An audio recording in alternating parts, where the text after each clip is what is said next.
আচ্ছা, তোমরা নাইফ বাইসের ক্ষেত্রে গতদিন একটা কোম্পানির মেশিনের মাধ্যমে একটা প্রবাবিলিটি, কন্ডিশন প্রবাবিলিটি বোঝানো হচ্ছিল, তাই না? আচ্ছা, ওকে। কিন্তু নাইফ বাইসের ওই ফর্মুলাটা তো মনে আছে? যেটা বলেছিলাম যে যদি এরকম হয় probability from A where given event B, then আমাদের এখানে ফর্মুলাটা এভাবে ছিল,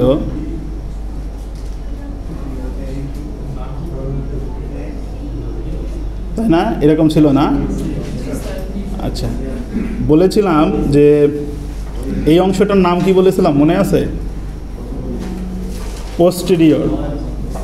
এই অংশটাকে বলেছিলাম প্রিওর। এটা হলো প্রিওর, এই অংশটা হলো পোস্টেরিয়র।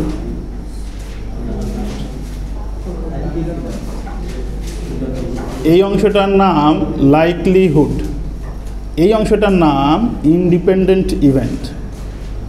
এটা হলো ইন্ডিপেন্ডেন্ট ইভেন্ট। এটা ছিল হচ্ছে আমাদের নাইফ বাইসের ফর্মুলাটা, তাই না? কন্ডিশন প্রবাবিলিটির উপর বেস করে। আচ্ছা, আসো আমরা এখানে একটু দেখি। মনে করো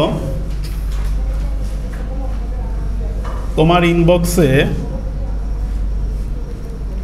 এটা হচ্ছে ইনবক্স, তোমার ইমেইলের ইনবক্স। এই ইমেইলের ইনবক্সে 100টা ইমেল আসছে।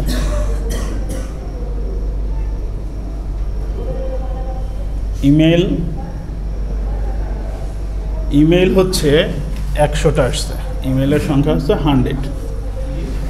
এই 100 ইমেইলের মধ্যে 25 ইমেল যেটা হলো স্প্যামের মধ্যে পড়ে গিয়েছে, আর 9 স্প্যামের মধ্যে আছে 75 ইমেল। এটা মনে করো আছে। আমরা যেহেতু লার্নিংয়ের একদম মানে বেসিক, একদম প্রাইমারি স্টেজে আছি, আমরা একটা ডেটা সেট কীভাবে গঠিত হয় একদম জিরো থেকে, এইটা কিন্তু আমরা এখন লার্ন করছি না। এটা ডেটা সায়েন্সে, মেশিন লার্নিংয়ে গিয়ে পাবা। এখানে আমরা যে কাজটা করব যে ডেটার পরিমাণ অল্প হবে, কিন্তু একটা ডেটা আমরা আগে নিব, কালেকশন করে নিব। সেই ডেটার উপরে নতুন আরেকটা ডেটা ইনপুট দিয়ে তার প্রবাবিলিটিগুলো, তার রেজাল্টগুলো আমরা চেক করছি। একটা ডেটা সেট আগে আমরা নিয়ে নিই বা দিয়ে দেওয়া হয়। তো তাই সেইভাবেই তোমাদের একটা ডেটা সেট দেওয়া হচ্ছে। এখানে বলা হচ্ছে তোমার ইনবক্সে 100টা ইমেল এসেছে, যার মধ্যে অলরেডি প্রমাণিত হয়েছে যে 25টা ইমেইল আছে যেগুলো স্প্যাম ক্যাটাগরির অন্তর্ভুক্ত হয়েছে, 75 ইমেইল রয়েছে যেটা নো স্প্যামের অন্তর্ভুক্ত আছে। তো এখন যদি জিজ্ঞাসা করা হয় স্প্যামের মধ্যে কত পার্সেন্ট হচ্ছে আর নো স্প্যামের মধ্যে কত পার্সেন্ট, কত হবে? এটা খুব সহজেই বোঝা যাচ্ছে, যেহেতু টোটাল 100, সো এটা 25% হচ্ছে, এটা 75% হচ্ছে। যদি এমন হতো যে, যদি এইরকম হতো যে ইনবক্সে আমার ইমেল আছে যার মধ্যে 35 আছে হচ্ছে স্প্যামের অন্তর্ভুক্ত, আর নো স্প্যামের অন্তর্ভুক্ত রয়েছে প্রায় 55, যদি এইভাবে থাকতো তাহলে পরে কত পার্সেন্ট হতো, এটা কত পার্সেন্ট হতো, এটা কত পার্সেন্ট হতো, কীভাবে বের করতাম?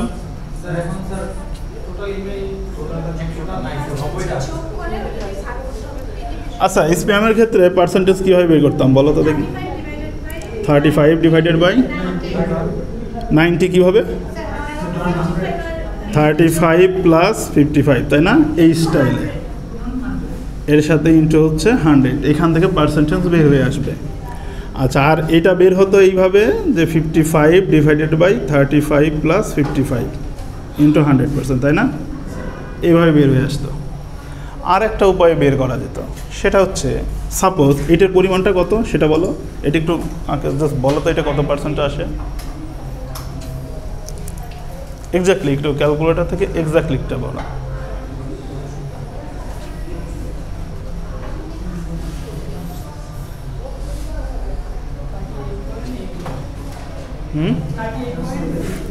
38.88%, এটা পাচ্ছি।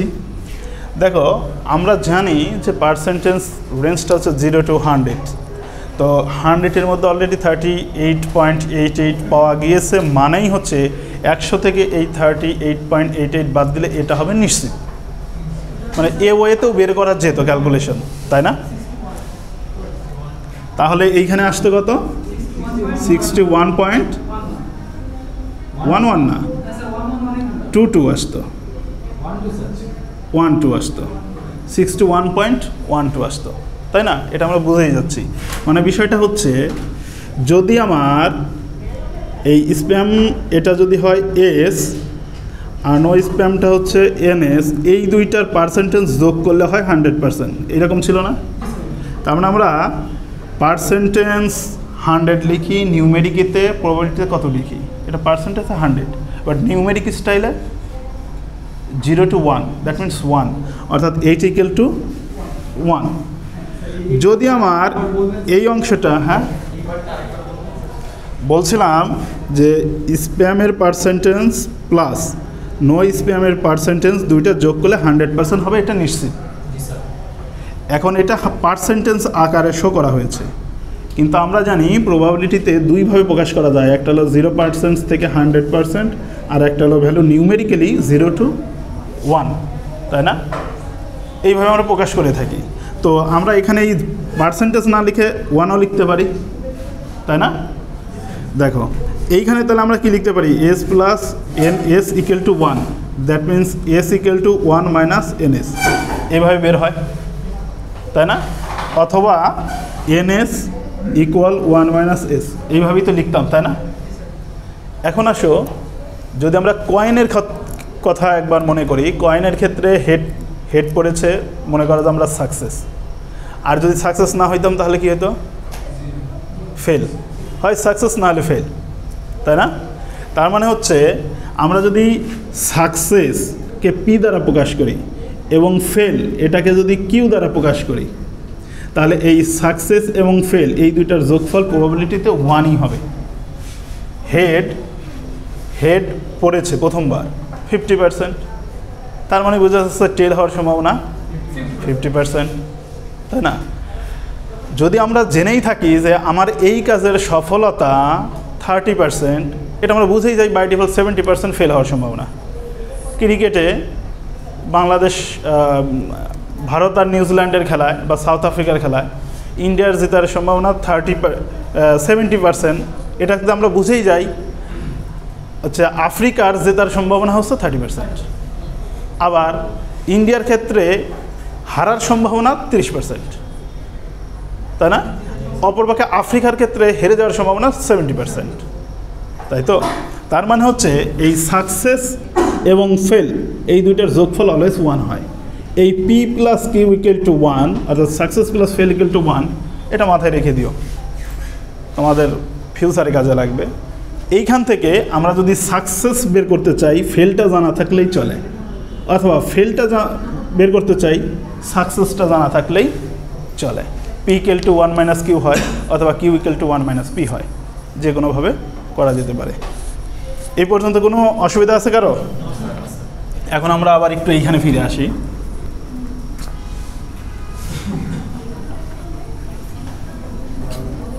যেটা বলছিলাম 100টা ইমেইলের মধ্যে 25 অলরেডি আমরা স্প্যামের অন্তর্ভুক্ত পেয়েছি, 75 আছে নো স্প্যামের মধ্যে। এই জিনিসটাকে একটু আমি এই স্টাইলে একটু লিখি, একটু বোঝানোর সুবিধার্থে, বোঝাইতে যাতে সুবিধা হয়। এইটা হচ্ছে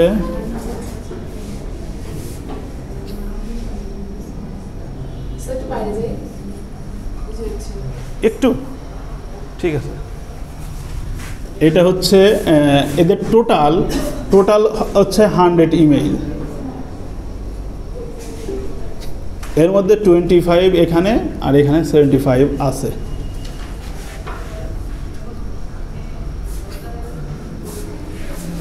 এই পর্যন্ত কি কারো কোনো বুঝতে অসুবিধা হয়েছে? এখন মনে করো এই পর্যন্ত আশা করি কারো কোনো সমস্যা হয়নি। এখন আসো মনে করো ফ্রেন্ড এই ওয়ার্ড, এই তোমার ফ্রেন্ড একটা ইমেল করছে, তোমার ফ্রেন্ড একটা ইমেল করেছে যে ডিয়ার ফ্রেন্ড, তারপরে হচ্ছে ধরো এখানে যে তাই না, মনে করো যে তোমার ফ্রেন্ড তোমাকে একটা ইমেল দিয়েছে, এই ইমেলের ভিতর নিশ্চয়ই একাধিক ওয়ার্ড আছে। তো আমরা ধরে নিচ্ছি যে এই ডিয়ার ওয়ার্ড এইটা, এই যে 25টি স্প্যাম ইমেল রয়েছে তার মধ্যে তার রেসপেক্টিভে এই ডিয়ার ওয়ার্ডটা স্প্যাম হতে পারে। ধরে নিলাম যে সেটা হচ্ছে 20, মানে মানে এই ডিয়ার ওয়ার্ডটা এই ইমেলের মধ্যে বা আরও ইমেল আসছে, মনে করো একটা ইমেল না, ইমেল অনেকগুলো আসছে, যতগুলো ইমেল আসছে সেই ইমেলগুলোর মধ্যে 20 বার এই ডিয়ার ওয়ার্ডটা ইউজ হয়েছে, এবং এই 20 বার ইউজ হওয়াটা যদি স্প্যাম হয়, যদি হয় না, সরি, টোটাল ইমেল এসেছে হচ্ছে যতগুলো, তার ভিতরে এই ডিয়ার ওয়ার্ডটা ধরে নিলাম 25 বার এসেছে, মানে যতবার ইমেল এসেছে তার মধ্যে এই ওয়ার্ডটা এসেছে 25 বার। এই 25 বারের মধ্যে আমরা দেখতে পাচ্ছি যে 20 বারের জায়গাতে এটাকে ডিটেক্ট করতেছে যে এটা একটা স্প্যাম, মানে 5টা জায়গাতে এটাকে নো স্প্যাম হিসেবে ডিটেক্ট করছে। সাপোজ মনে করো ইমেল এসেছে অনেকগুলো বা একাধিক ইমেল এসেছে বা একটা ইমেলেই এসেছে, যার মধ্যে এই ডিয়ার ওয়ার্ডটা ইউজ হয়েছে টোটাল 25 বার। এই 25 বারের মধ্যে 20 বার এটা স্প্যামের অন্তর্ভুক্ত হচ্ছে, মানে 5 বার হচ্ছে না। তার মানে হচ্ছে আমরা ধরে নিচ্ছি শব্দটা হচ্ছে ডিয়ার, এটা 25 বার এটা হচ্ছে স্প্যামের অন্তর্ভুক্ত হচ্ছে, 5 বার হচ্ছে শুধু নয় স্প্যামের অন্তর্ভুক্ত। আচ্ছা, এরপরে আসো আরও একটা ওয়ার্ড নেই, যেমন ধরো ফ্রেন্ড।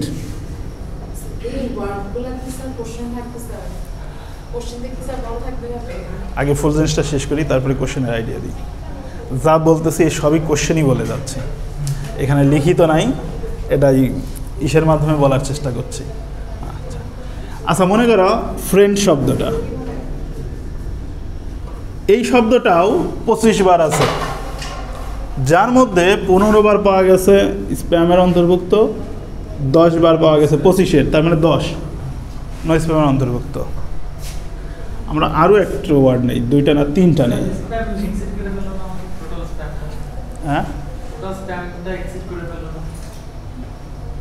না, এটা তো হচ্ছে আমার ডেটা, এটা দেওয়া আছে, এখন নতুন মানে ওই 100টা আগে থেকেই আসিল, যার মধ্যে 25টা 75টা ক্যাটাগরি হয়ে গিয়েছিল। এখন নতুন মেসেজ আসছে যেখানে এই শব্দটা 20 বার এর অন্তর্ভুক্ত হচ্ছে, 5 বার এর অন্তর্ভুক্ত হচ্ছে। ফ্রেন্ড শব্দটা প্রায় 15 বার এখানে পাওয়া গেছে, 10 বার ওখানে পাওয়া গেছে, টোটাল 25 বারের মধ্যে। আর একটা শব্দ নেই, মনে করো যে ইউ অথবা হাউ, এই একটা কিছু নিলে এলো, হাউ শব্দটাই নিলাম।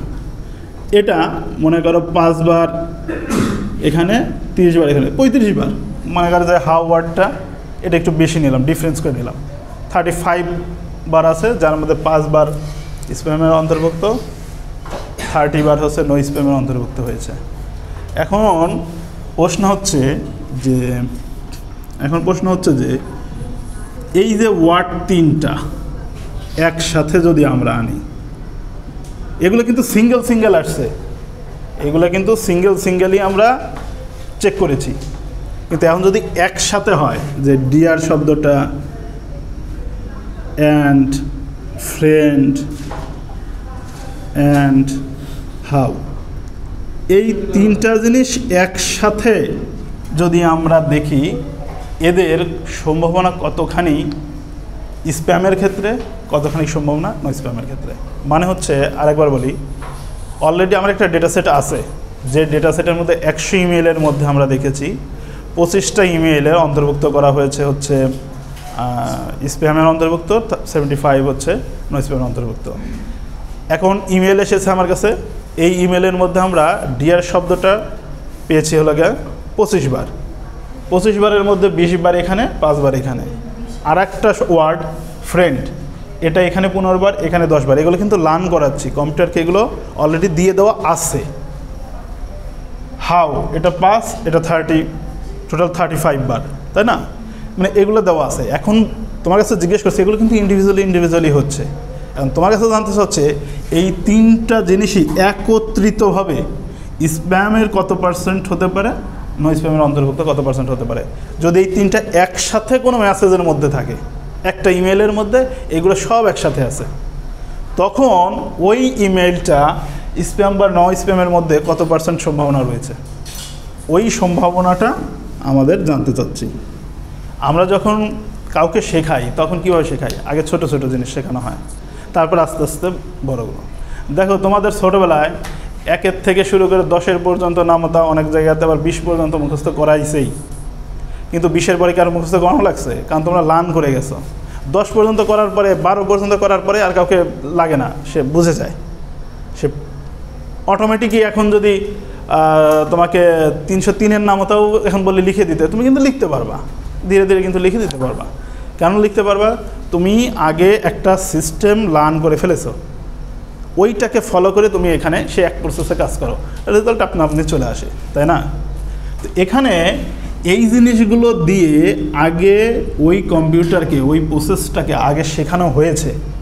তোমার কাছে এটা ছিল, আরও দিয়েছি, সে আরেকটু নিজেকে ডেভেলপ করেছে। এখন প্রশ্ন করেছি এই সব একত্রিত কোনো একটা ইমেলের মধ্যে আছে, এই ক্ষেত্রে ওই ইমেলটা, নতুন যে ইমেলটা আসলো সেই ইমেলটার স্প্যাম হওয়ার সম্ভাবনা কতখানি, নো স্প্যামের সম্ভাবনা কতখানি, মানে ওটা কার অন্তর্ভুক্ত হবে। ঘটনা বুঝতে পেরেছ? এইটা বের করতে গেলে আমাদের আগে ইন্ডিভিজুয়াল যে পার্টগুলো রয়েছে তাদেরও প্রবাবিলিটি বের করতে হবে, তাদের মাল্টিপ্লিকেশনের মাধ্যমে বের করতে। নাইব বাইসে যখন ইএস সেটগুলো বের করছিলাম তখন প্রত্যেক ক্যাটাগরিতে ইএসগুলো বের করছিলাম, তারপরে সবগুলো ইএসকে একসাথে গুণন করে দিয়ে তারপরে আবার যে মান পেয়েছিলাম সেটাকে আবার ওই যে প্রবাবিলিটির সূত্র দিয়ে, যে আউটকাম ডিভাইডেড বাই টোটাল, এইভাবে করেছিলাম। মনে পড়েছে? যারা নাইব বাইসের অঙ্কটা করেছিল ফুল প্রসেসটা একবার স্মরণ করে দেখো। চার্ট থেকে আমরা প্রথমে হচ্ছে প্লে গেম যেটা ছিল গলফ, ওটার হচ্ছে ইয়েস নোর প্রবাবিলিটি আলাদা বের করেছিলাম। এরপরে আউটলুক, তাই না, উইন্ডি, ওভার, তারপর হচ্ছে কী কী যেন ছিল ক্যাটাগরি, তাই না? প্রত্যেকটা কলামের ক্ষেত্রে আলাদা আলাদা তৈরি করে নিয়েছিলাম। এরপরে কী করেছিলাম, সবগুলো ইয়েস একসাথে মাল্টিপ্লাই, সবগুলো নো মাল্টিপ্লাই, এরপরে হচ্ছে yes divided by yes plus no, এইভাবেই তো প্রবাবিলিটি বের করেছিলাম। এখানেও সেম প্রসেস ফলো করতে হবে, অর্থাৎ আগে এই প্রত্যেকগুলোর প্রবাবিলিটি বের করতে হবে। দেখো এইখানে যে 20 পাওয়া গিয়েছে, এইটার যদি আমরা পার্সেন্টেজ দেখতে চাই, মানে প্রবাবিলিটিক্যাল দেখতে চাই, এই 20 এইটা হচ্ছে আমার কাছে আউটকাম, ফেভারেবল আউটকাম। আর টোটাল কত হবে? এটা স্প্যামের অন্তর্ভুক্ত আছে, এটা 25। তাহলে সেম প্রসেসে এটা হচ্ছে 15, এটা 25, এটা হচ্ছে 5, এটা হচ্ছে 25। ও আচ্ছা আচ্ছা, সরি, এইখানে হচ্ছে এইগুলোর যোগফল, তাই না? এইগুলোর যোগফল এখানে কত আছে? 20, 30, 40, সরি এখানে হচ্ছে 40, কারণ এটা তো এইগুলোর রেসপেক্টিভে বের করছি, তাই না? 40। তাহলে এখান থেকে আমরা একটা পেয়ে যাব। এইগুলো সবগুলো তার ধরে নাও ওই ইএসের মতন, এগুলো সবগুলো এক একটা individual part, independent probabilistical value of each part. এই সবগুলোর আমরা যদি মাল্টিপ্লাই করে দেই, সবগুলোর যদি আমরা মাল্টিপ্লাই করে দেই, তাহলে এইখানেও একটা ভ্যালু পেয়ে যাব। এইখানে একটা ভ্যালু পাবো না? এইটা হচ্ছে এই তিনটের একত্রিতর ফল, অল পার্টগুলোর একত্রিত রেজাল্ট। তো এইখানের এই রেজাল্টটা পেতে হলে তোমাকে এই সবগুলোর মাল্টিপ্লাই করতে হবে। 20 divided by 40 into 15 divided by 40 into 5 divided by 40। এখানে একটা মান পাওয়া যাবে। এটা কত পাওয়া যেতে পারে একটু বলতে পারবা?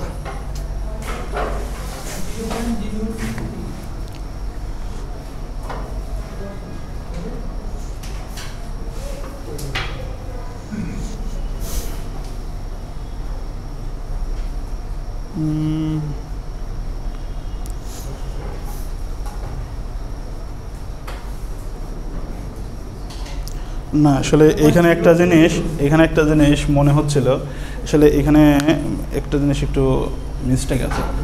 এইখানে প্রথমে যেটা লিখেছিলাম সেটা ঠিক ছিল, আমি বলতেছি, আমি বলি। কথা হচ্ছে যে আমরা স্প্যামের অন্তর্ভুক্ত কি না সেটা পরিমাণ জানতে চাচ্ছি। অর্থাৎ এইখানে এই ডিআরটা স্প্যামের যে আউটকাম এইটার রেসপেক্টিভে এটার পার্সেন্টেজ কত। সো আসলে এইখানে টোটাল এটা হচ্ছে এইটা, আর এই ডিআরের যেটা এটা হলো আউটকাম, ফেভারেবল আউটকাম, আর এটা হচ্ছে টোটাল আউটকাম স্প্যামের অন্তর্ভুক্তের মধ্যে। সো অ্যাকচুয়ালি এটা হচ্ছে 20, এখানে হচ্ছে 25, এভাবেই হবে। কিভাবে হবে, কেন হবে সেটা কি বুঝতে পারছো? বলছিলাম আগের যে তোমার এই ডিআর পার্টটা স্প্যামের রেসপেক্টিভে কত পার্সেন্ট, মানে এখানে স্প্যাম হচ্ছে টোটাল 25 আর ফেভারেবল ডিআর ওয়ার্ডটা হচ্ছে 20, তার মানে এটা ফেভারেবল আউটকাম, এটা টোটাল আউটকাম। ঠিক আছে, যেমন আউটলুকের ক্ষেত্রে ওভারকাস্ট যখন করেছিল তখন আমরা বলেছিলাম যে ইএস হচ্ছে টোটাল ছিল 9 বার, তার মধ্যে ওভারকাস্টে কতটুকু ছিল, তার মধ্যে রেনিতে কত ছিল, ঠিক ওই 4টা যে পার্টটা করেছিলাম ওই স্টাইলে আর কি। সো এখানে কত আসে 15/25, এখানে আছে 5/25, এই সবগুলোর গুণন এখানে বের করতে হবে। কত আসবে 0.096। আচ্ছা এই এক কাজ করি, সেটা হচ্ছে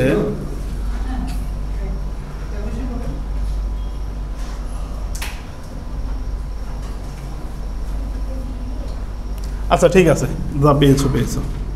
তাহলে সেম প্রসেসে এইটার যদি করি তাহলে কীরকম আসবে এখানে,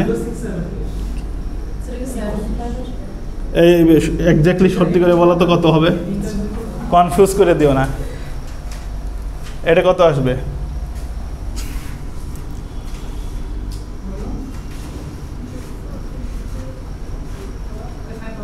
নিচেরটা 35 হবে না, হবেটা কেন স্যার কি ছিল 0.096 35 কেন 0.096 যা আসছে সবাই এটা মাল্টিপ্লিকেশন করে ভাগ করে দেখবা। একটা স্যার প্রবলেম স্যার যে হাউয়ের যে লাইন এখন 35 হওয়ার কথা না, কারণ আমরা স্প্যাম আর নো স্প্যাম যোগ করতেছি না প্রথম ওই সূত্র অনুযায়ী। আমরা শুধু এই ডিয়ার ফ্রেন্ড হাউ এইগুলো স্প্যামের রেসপেক্টিভে তার প্রবাবিলিটিক্যাল ভ্যালুটা বের করছি। এখানে স্প্যামটা হচ্ছে টোটাল আউটকাম আর এটা হচ্ছে ফেভারেবল আউটকাম। ঠিক যেমন আউটলুকের ওই নাইবাইসের ওই অঙ্কটার ওইখানে এই এক্সপ্লেনেশনগুলো করা ছিল, ওইখানে যারা বুঝেছিলে তারা তো এখানে বুঝতে পারার কথা, বুঝেছো না বোঝো নাই? যারা ওইটা একটু দেখে নিও তাইলে ওখানে একটু বেশি এক্সপ্লেনেশন করা আছে। তার মানে এখানে হবে 75, এখানে হচ্ছে 10/75, এখানে হচ্ছে 30/75। কত আসবে এইটা একটু বলো তো দেখি।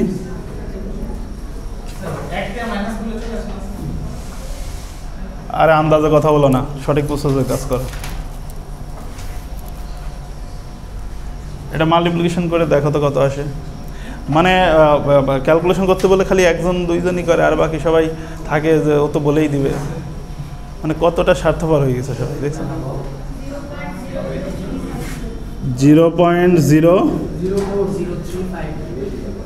2-3জন বললে আমি না বুঝতে পারি না, একজন খালি বলো তো 0.0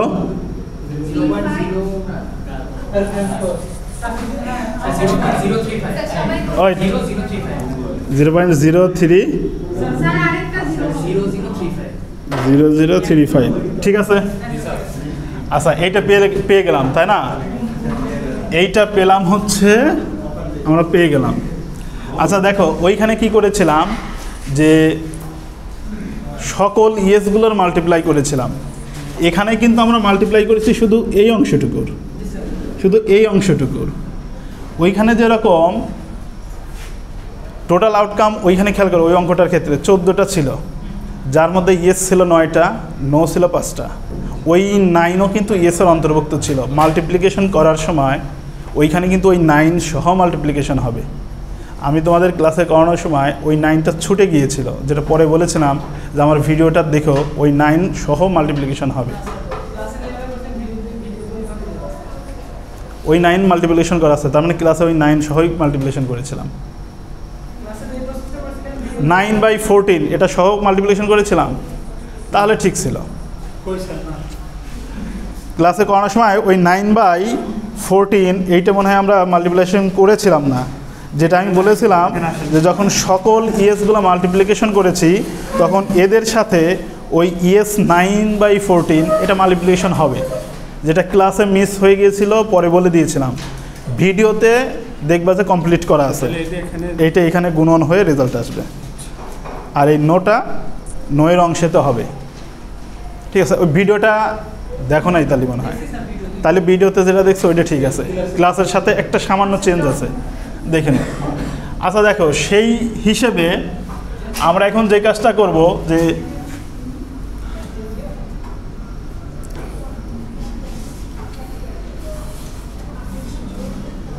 অর্থাৎ এখন অল ইএস মাল্টিপ্লিকেশন, আচ্ছা এইটাতে একসাথে সবগুলোই করা যেত, এটা সহ মাল্টিপ্লিকেশন করে দেওয়া যেত, একবারে মাল্টিপ্লিকেশন করে দাও তো, এটাতে একবারে করে দিলেই ভালো হতো। এই সবগুলো 25 সহ, হ্যাঁ একদম এই সরি এটা সহ এই 4টাতেই মাল্টিপ্লিকেশন করে অ্যান্সারটা বলো, মানে এটা একটা পার্ট ছুটে যায়। ওই যে 9/14 যেরকম আমার অল ইয়েস যুক্ত হবে, এই 25ও এই স্প্যামের অন্তর্ভুক্ত, আর এই ডিআরটাও, এই ফ্রেন্ড হাউ, এই এইগুলোর মাল্টিপ্লিকেশনটা লাগবে 2.4। এইটার ক্ষেত্রে কত আসবে? এটার ক্ষেত্রে করো একদম 75 ইন্টু এগুলো একসাথে।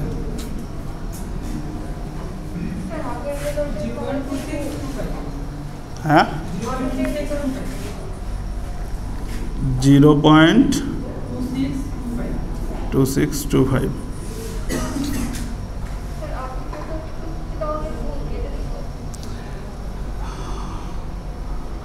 চারকে 15 দিয়ে ভাগ করো, কত আসে দেখো তো?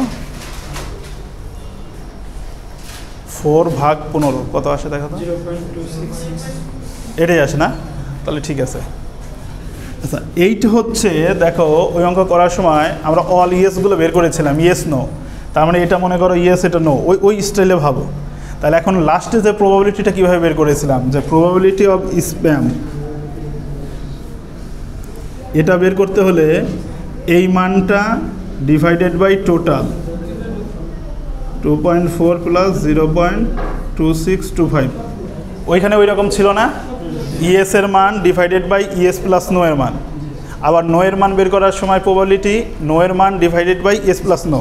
তো এখানেও দেখো স্প্যাম পার্টে এইটা হচ্ছে স্প্যামের মান উপরে, আর হচ্ছে টোটাল। একইভাবে নো স্প্যামের ক্ষেত্রেও এখানে হচ্ছে 0.2625 ডিভাইডেড বাই 2.4 প্লাস 0.2625। এখানে দেখো কোনটার ভ্যালু কত আসে।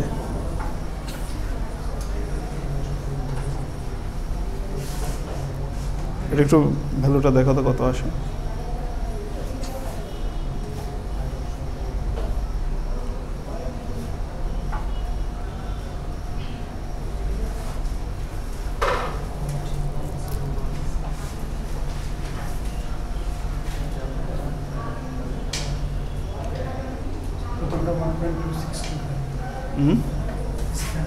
হ্যাঁ এটা কত? 1.2625 না, কেমন হয়ে গেল? এটা তো হলো না, 0.9014, এইটা ঠিক আছে। তার মানে হচ্ছে দেখো এখানে কত আছে, 90.14%। অর্থাৎ এই তিনটা একত্রিতভাবে স্প্যাম হওয়ার সম্ভাবনা 90%। দ্যাট মিন্স না হওয়ার সম্ভাবনাই হচ্ছে 10%, 9 পয়েন্ট সামথিং, তাই না? তার মানে এটা স্প্যামের অন্তর্ভুক্ত হওয়ার সম্ভাবনা বেশি। এখন ভাবো, আচ্ছা এই পর্যন্ত ক্লিয়ার? এখন ভাবো, এখন মনে করো এই এইগুলো একত্রিত উঠায় দিলাম।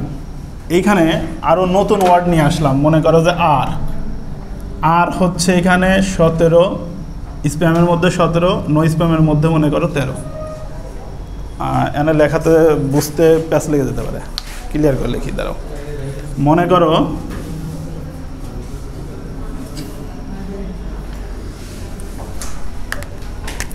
মনে করো এইখানে হচ্ছে আর শব্দটা এখানে 17, এখানে 13, আর একটা হচ্ছে ধরো আমরা শব্দ এমনি নিলাম বাই, এই শব্দটা এখানে 15, এখানে 37। এখন যদি এইখানে তোমাদের কোশ্চেনটা করি এইভাবে যে ফ্রেন্ড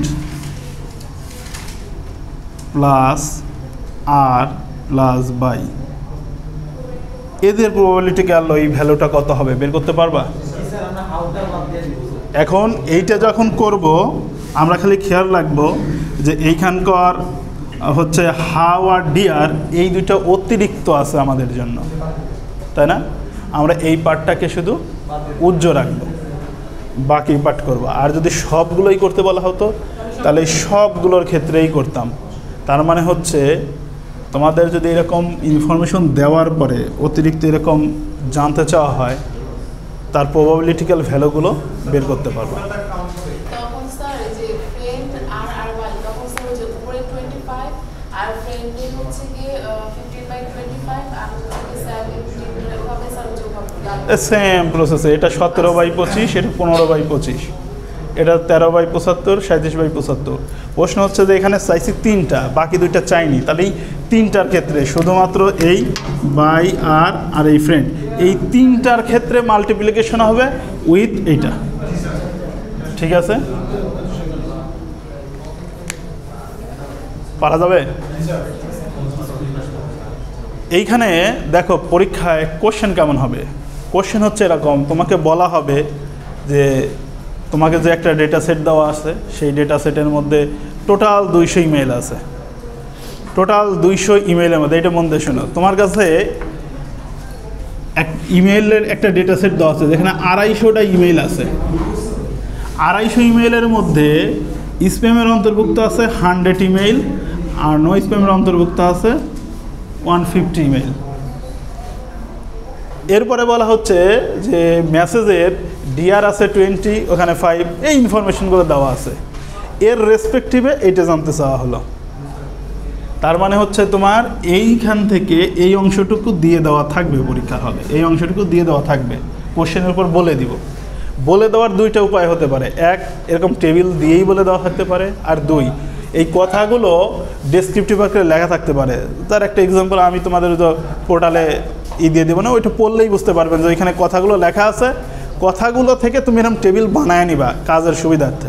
টেবিল না বানিয়েও কিন্তু তুমি 1 by 1 ক্যালকুলেশন করতে পারো, যার যেটা প্রসেস ভালো লাগে সেটাই করতে পারো। তো টেবিল করেও করে নিতে পারো। এবং লাস্টে এরকম একটা কোশ্চেন হয়তো দেওয়া থাকবে যে নাও find the conditional probability among this, এরকম কিছু ওয়ার্ডের কথা বলা থাকবে। এই 3টি ওয়ার্ডের কন্ডিশনাল প্রবাবিলিটি কেমন হবে, বুঝতে পেরেছো?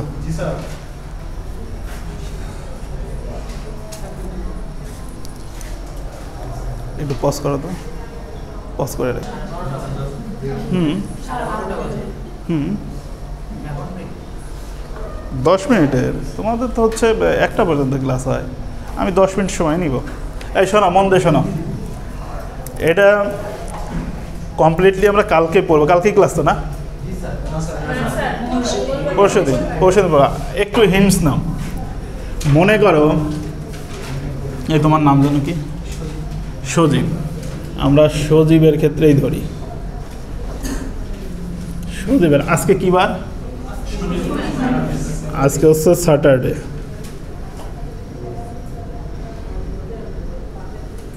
আচ্ছা, তার আগের দিন হচ্ছে ফ্রাইডে, তার আগে থার্সডে। আমরা আর পিছন দিকে না গেলাম, মানে ব্যাক ইস্যুতে আর না গেলাম। মনে করো আজকে এইখানে 3টা আমরা ভাগ করি। এইটা হচ্ছে আমরা সকালে যেটা খাই ওটাকে কি বলে? ব্রেকফাস্ট না? ব্রেকফাস্ট। এটাকে লাঞ্চ বলি, তাই তো? আর এটাকে ডিনার বলি, ঠিক আছে? সজীবের এই বৃহস্পতিবার, মানে আগের 2 দিন আগের কথা বলছি, সজীবের ব্রেকফাস্টে ধরো ছিল হচ্ছে কি ছিল?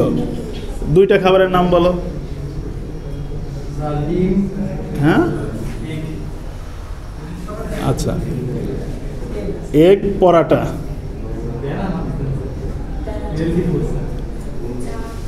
আচ্ছা। দুপুরবেলাতে ধর আমরা ধরে নিলাম যে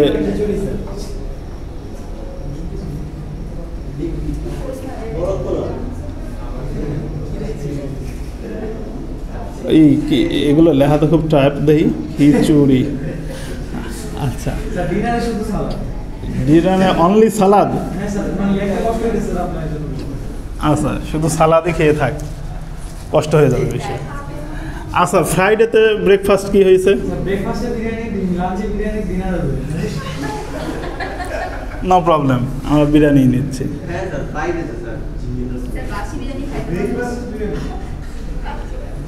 মানে ছুটির দিন তো, সে সারাদিন ঈদ উদযাপন করে যাচ্ছে মনে করো। আচ্ছা, আজকে সকালবেলাতে কি খেয়েছে?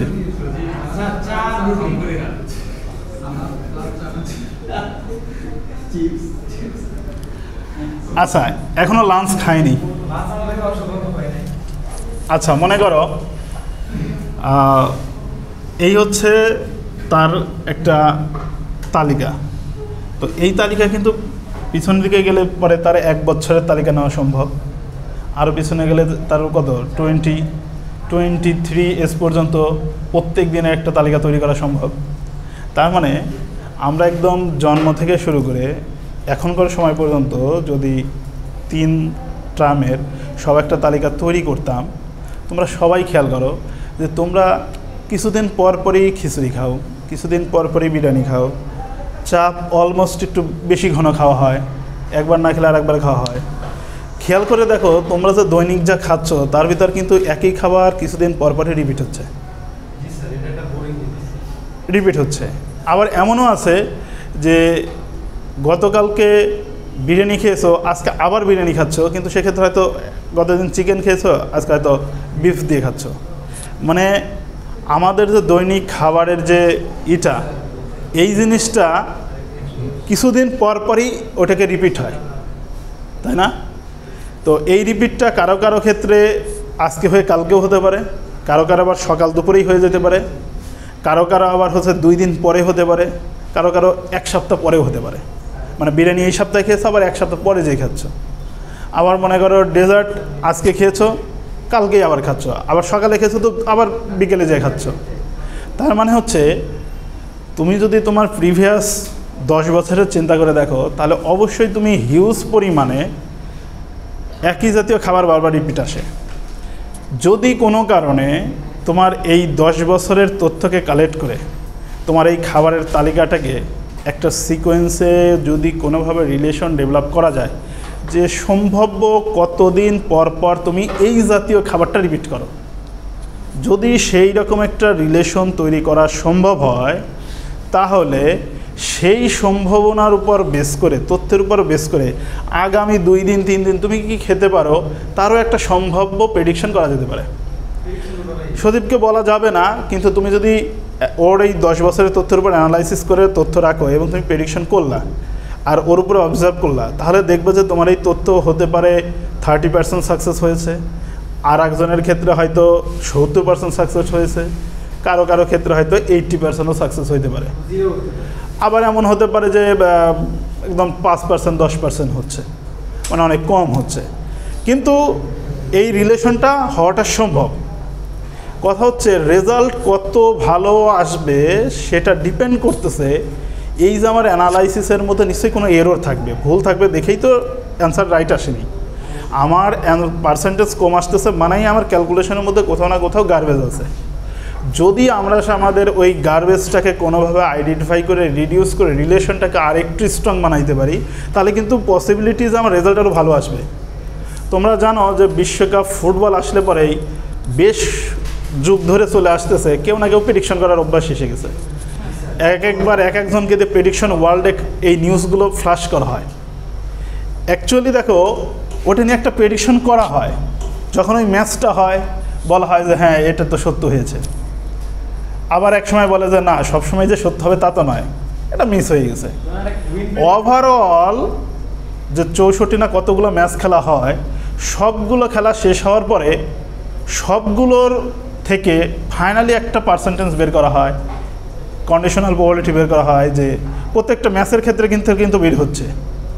এরকম 70টা ম্যাচের মধ্যে রেজাল্ট তৈরি হয়ে গেছে।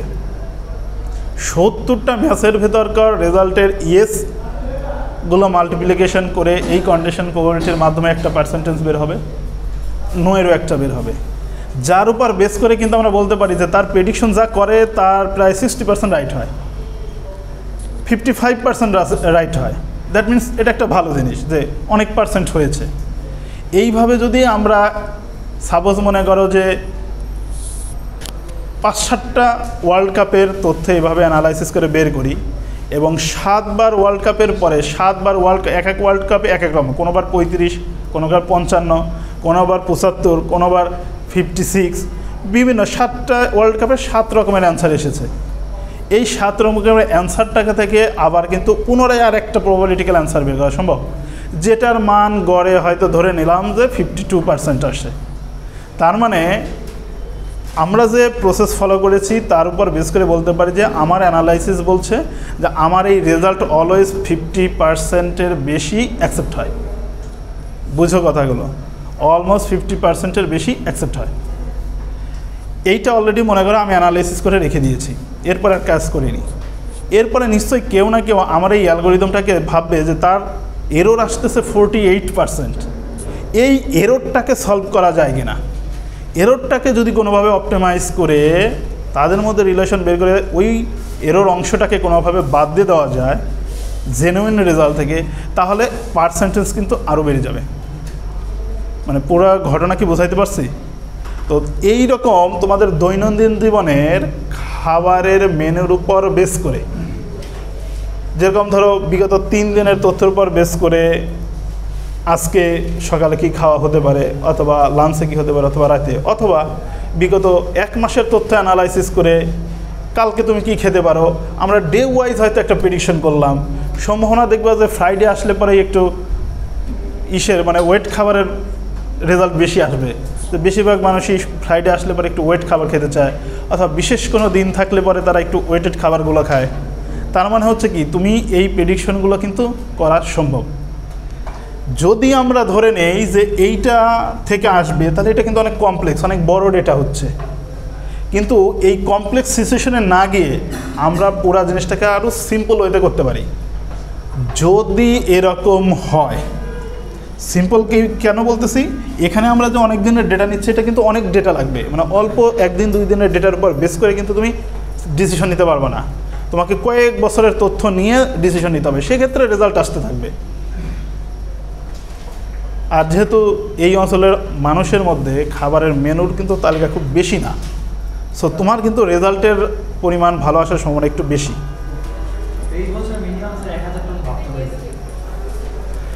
মনে করো যদি খুব অল্প পরিমাণ ডেটা হয় এবং সেটা একটা চেইন আকারে হয়, মন দিয়ে শোনো, ডেটা খাবারের পরিমাণ, খাবারের মেনু অনেক কম এবং এটা চেইন আকারে রিপিট হয়, যেমন চা এবং কফি, চা, কফি আর ড্রিঙ্কস, এই 3টার মধ্যে দেখো একটু খাওয়ার প্রবণতা প্রায় দিনই থাকে। সো এইটা কিন্তু অলমোস্ট টাইমই হয়। আরও একটা আছে পিৎজা, সমোসা, এই খাবারগুলো কিন্তু দেখো একটু আমরা বেশি ঘন ঘন খাই, তাই না? সাপোজ মনে করো তুমি প্রথম দিন সমোসা খেয়েছো, তারপরের দিন পিৎজা খেয়েছো, তারপরের দিন এসে স্যান্ডউইচ খেয়েছো, তারপরের দিন এসে আবার হয়তো সমোসা খেয়েছো, তারপরে হয়তো আবার স্যান্ডউইচ খেয়েছো, তারপরে হয়তো আবার পিৎজা খেয়েছো, এরপরে কোক। এইখানে একটু খেয়াল করো, এইখানে ডেটাগুলো খুবই কম, কিন্তু তারা রিপিট হচ্ছে একটু বেশি ফাস্ট।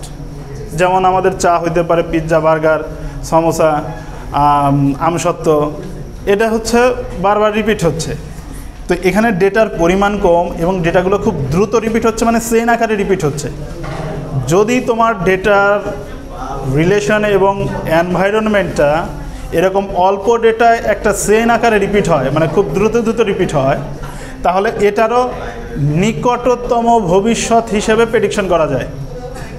কারণ এটা খুব দ্রুত দ্রুত রিপিট করে, মানে এটা খুবই নিকটবর্তী ফিউচার। তো এরকম নিকটবর্তী ফিউচারের উপরে যদি মেনুগুলো চেইন আকারে বারবার রিপিট হয়, তাহলে এটার উপরেও প্রেডিকশন করে খুব ভালো রেজাল্ট পাওয়া সম্ভব। যেহেতু আমরা প্রাইমারি স্টেজে আছি, আমরা আগে একদম এই প্রাইমারি স্টেজেই অ্যানালাইসিস করে দেখব যে আসলেই কি আমাদের এটা হচ্ছে কিনা, তবে চেইন আকারে চেক করব। মানে আমরা 5টি 6টি খাবার নিয়ে এটা 7 দিনের একটা চেইন চালাবো, যে মোটামুটি 7 দিনে দেখো তোমরা 7 দিন যদি চেক করো, দেখবা যে চা, কফি, সমোসা, সিঙ্গারা, পিৎজা, বার্গার আর কোক, এই 6-7টা খাবারই কিন্তু গত 7 দিনে খেয়েছো একাধিকবার। মানে আমরা যদি এই 5টা 6টা খাবারকে 7 দিনের একটা চেন তৈরি করে সেখানে প্রেডিকশন করি যে আজকে শনিবার তুমি যদি এটা খেয়ে থাকো, কালকে রবিবারে কি খাচ্ছ, এইরকম নিকটতম ভবিষ্যতে অল্প ডেটার উপরে যে অ্যানালাইসিস, আমরা এইগুলো করতে পারি। আর এইটাই আগে আমরা প্রথমে করব, এরপরে আস্তে আস্তে বড় ডেটার দিকে যাব। যখন আমরা এরকম অল্প ডেটাতে চেইন আকারে প্রেডিকশনগুলো আনবো, তখন এই চেইন মেথডের মাধ্যমে করতে হবে। এই চেইন মেথডটার নাম হচ্ছে মার্কভ চেইন।